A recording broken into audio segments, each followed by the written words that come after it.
आलू गोदाम खाली खाली राज्य में पुणी एवं आलू संकट गोदामु आलू उभान आसन्न बात्या पूर्व एभली स्थिति को नहीं चिंता बढ़ी आलू गाड़ी व्यापक भाव आसुन अभियोग आनी आलू गोदाम मालिक आलू दर उच्चा थिबारु बहु गोदाम मालिक आलू मगाऊ नथिबा से कहिसंती तेणु मार्केट रे आलू दर किलो 25 टंका पहुंची जो किछि गोदाम रे आलू अच्छी सेठारु किलो पिछा 16 टंका क्षुद्र व्यवसायी आलू नेउछंती किंतु बहु आलू गोदाम फांका पड़ी तेणु क्षुद्र व्यवसायी विभिन्न गोदाम बोली उच्चा दर में आलू किणुवा कहते तेणु ग्राहकों को मध्य अधिक दर में बिकवा पड़ुछि बोली कहते बेपारी।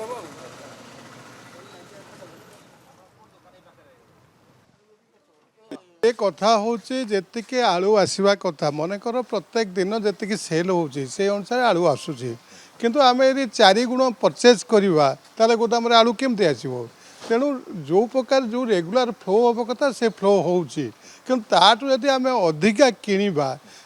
आमे किनिकरी अधिका करिया पई आमे सहयोग करवा ताले सेतरे तो दर वृद्धि घटवाटा स्वाभाविक तेणु कहीं ना आमर जो इंफ्रास्ट्रक्चर अच्छे एत डेभलप होनी आमे दर नियंत्रण करने टोटाली व्यवसायी जो छोट छोट व्यवसाय ने व्यवसाय कर मानसिकता आम निर्भर करुचे आ साधारणतः जब गोटे 5टा कस्टमर डिमांड बढ़ो जो रेट भी बढ़ी जाऊँगी मार्केट रे तेणु मु